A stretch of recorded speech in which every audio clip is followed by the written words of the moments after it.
નમસ્કાર મિત્રો, સ્વાગત છે તમારું અમારી યુટ્યુબ ચેનલમાં। મિત્રો, જીએસએસએસબી એટલે કે ગુજરાત ગૌણ સેવા પસંદગી મંડળ ગાંધીનગર તરફથી ક્લાર્ક સહિત અલગ અલગ ભરતી જે આવનારી છે તેના વિશે ગઈકાલે માહિતી જાહેર કરેલ છે। મિત્રો, અહીં વર્ગ 3 ની અંદાજે 5000 જેટલી જગ્યા પર ભરતી બહાર પાડવામાં આવશે। તો કઈ કઈ પોસ્ટ રહેશે, તેમાં કુલ કેટલી જગ્યા છે તેના વિશે આજના વિડીયોમાં ચર્ચા કરીશું। સાથે સાથે આપણે એ પણ ચર્ચા કરીશું કે આ જે ભરતી બહાર પાડવામાં આવશે તેમાં અંદાજે શૈક્ષણિક લાયકાત શું રહેશે।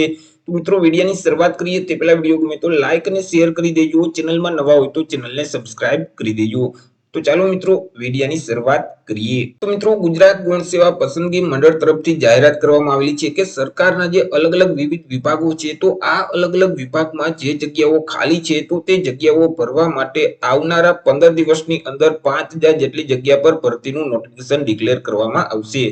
તો મિત્રો, આવનારા 15 દિવસમાં જ અલગ અલગ પોસ્ટ પર ભરતી બહાર પાડવામાં આવશે। સાથે સાથે મિત્રો, જે ગુજરાત ગૌણ સેવા પસંદગી મંડળ તરફથી ફોરેસ્ટ બીટગાર્ડ એટલે કે મિત્રો વન રક્ષકની જે પરીક્ષા લેવામાં આવનાર છે તો તે પરીક્ષાની તારીખ પણ જાહેર કરી દીધેલ છે। આવનારી 8મી ફેબ્રુઆરી 2024 થી વન રક્ષક એટલે કે બીટગાર્ડની મિત્રો અહીં પરીક્ષા શરૂ કરવામાં આવશે।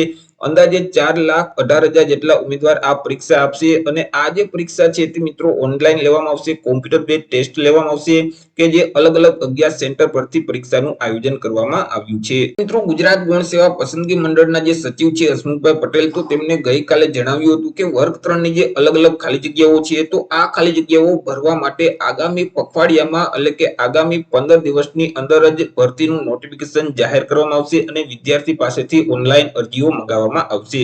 મિત્રો, આ વર્ષે વર્ગ 3 ની જે ભરતી છે તો તેના નિયમમાં સરકારે ફેરફાર કરી દીધેલ છે। અહીં મિત્રો ભરતી માટે અલગ અલગ બે ગ્રુપ બનાવવામાં આવેલા છે, ગ્રુપ એ અને ગ્રુપ બી, એ રીતે બંને ગ્રુપ બનાવવામાં આવેલ છે અને બંને ગ્રુપમાં મિત્રો સંયુક્ત તમારે અરજી કરવાની રહેશે એટલે કે બંને ગ્રુપ માટે તમારે એક જ અરજી ફોર્મ ભરવાનું રહેશે અને મિત્રો અહીં એક જ તમારે પરીક્ષા આપવાની રહેશે। જ્યારે મિત્રો ગ્રુપ એ ની જે અલગ અલગ પોસ્ટ છે તો તેમાં મિત્રો તમારે પ્રિલિમ પછી મેન્સ એક્ઝામ એટલે કે લેખિત પરીક્ષા પણ આપવાની રહેશે। વાત કરી લઈએ મિત્રો ગ્રુપ એમાં કઈ કઈ પોસ્ટનો સમાવેશ કરવામાં આવેલો છે, તો અહીં મિત્રો ઓફિસ આસિસ્ટન્ટ છે, ત્યાર પછી સિનિયર ક્લાર્ક છે, ત્યાર પછી હેડ ક્લાર્ક છે, ત્યાર પછી મિત્રો ડિસ્ટ્રિક્ટ કલેક્ટર ઓફિસના જે જુનિયર ક્લાર્ક છે તો તેમનો પણ ગ્રુપ એમાં સમાવેશ કરવામાં આવેલો છે।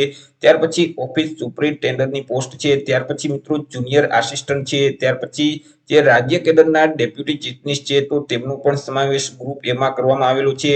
ત્યાર પછી સબ રજિસ્ટર ગ્રેડ 1, સબ રજિસ્ટર ગ્રેડ 2 છે, ત્યાર પછી હાઉસ હોલ્ડર છે, ત્યાર પછી આસિસ્ટન્ટ ટ્રાઇબલ ડેવલપમેન્ટ ઓફિસરની પોસ્ટ છે, ત્યાર પછી આસિસ્ટન્ટ સોશિયલ વેલફેર ઓફિસરની પોસ્ટ છે, ત્યાર પછી આસિસ્ટન્ટ સુપરિન્ટેન્ડન્ટની પોસ્ટ છે। તો આ તમામે તમામ પોસ્ટ છે તેનો સમાવેશ મિત્રો ગ્રુપ એમાં કરવામાં આવેલો છે અને તમામે તમામ પોસ્ટ માટે તમારે મુખ્ય લેખિત પરીક્ષા આપવાની રહેશે।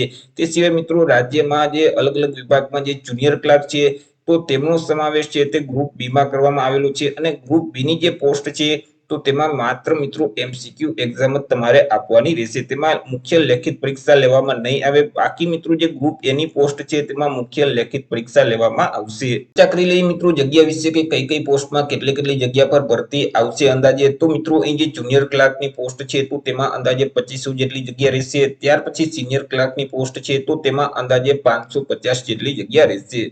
ત્યાર પછી મિત્રો કલેક્ટર કચેરીના જે ક્લાર્ક છે તો તેમાં અંદાજે 600 જેટલી જગ્યા રહેશે। ત્યાર પછી ઓફિસ આસિસ્ટન્ટની પોસ્ટ છે તો તેમાં અંદાજે 200 જેટલી જગ્યા રહેશે। ત્યાર પછી હેડ ક્લાર્ક છે તો તેમાં અંદાજે 150 જેટલી જગ્યા રહેશે। ત્યાર પછી સંશોધન અધિકારીની પોસ્ટ છે તો તેમાં અંદાજે 100 જેટલી જગ્યા છે। ત્યાર પછી સબ રજિસ્ટ્રારની પોસ્ટ છે તો તેમાં પણ અંદાજે 100 જેટલી જગ્યા રહેશે। ત્યાર પછી સમાજ કલ્યાણ નિરીક્ષકની જે પોસ્ટ છે તેમાં અંદાજે 160 જેટલી જગ્યા રહેશે। ત્યાર પછી મિત્રો આસિસ્ટન્ટ ટીડીઓ છે તો તેમાં અંદાજે 60 જેટલી જગ્યા રહેશે। ત્યાર પછી મિત્રો આંકડા મદદનીશની જે પોસ્ટ છે તેમાં અંદાજે 90 જેટલી જગ્યા રહેશે। ત્યાર પછી મદદનીશ સમાજ કલ્યાણ અધિકારીની જે પોસ્ટ છે તેમાં અંદાજે 9 જેટલી જગ્યા રહેશે। તે સિવાય નાગરિક પુરવઠા નિગમ ડેપો મેનેજરની જે પોસ્ટ છે તેમાં અંદાજે 370 જેટલી જગ્યા રહેશે। તો આ તમામ સર્વમાં મિત્રો ભરતી આવશે અને ભરતીનું નોટિફિકેશન છે તે મિત્રો 15 દિવસની અંદર જાહેર કરી દેવામાં આવશે અને ઓનલાઈન અરજી ફોર્મ શરૂ કરી દેવામાં આવશે।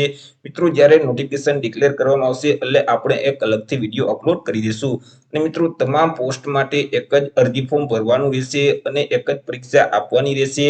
તમે જે પરીક્ષામાં માર્ક મેળવો છો તેના આધારે તમને પોસ્ટિંગ આપવામાં આવશે। હવે મિત્રો ચર્ચા કરી લઈએ અંદાજે શૈક્ષણિક લાયકાત શું હોવી રહેશે. તો મિત્રો અહીં જે અંદાજે શૈક્ષણિક લાયકાત છે તે સ્નાતક એટલે કે ગ્રેજ્યુએશન કમ્પ્લીટ કરેલ હશે તે વિદ્યાર્થી આ ભરતીમાં અરજી ફોર્મ ભરી શકશે. આવી રીતે મિત્રો ગુજરાત ગૌણ સેવા પસંદગી મંડળ ગાંધીનગર તરફથી આવનારા 15 દિવસમાં 5000 જેટલી જગ્યા પર ભરતીની જાહેરાત કરવામાં આવશે. તો આશા રાખું છું વિડીયો પસંદ પડ્યો હશે. વિડીયો પસંદ પડ્યો હોય તો લાઈક અને શેર કરી દેજો. ચેનલમાં નવા હોય તો ચેનલને સબસ્ક્રાઇબ કરી દેજો. ફરી મળીશું એક નવા ટોપિક સાથે એક નવા જ વિડીયોમાં. ત્યાં સુધી જય હિન્દ, વંદે માતરમ.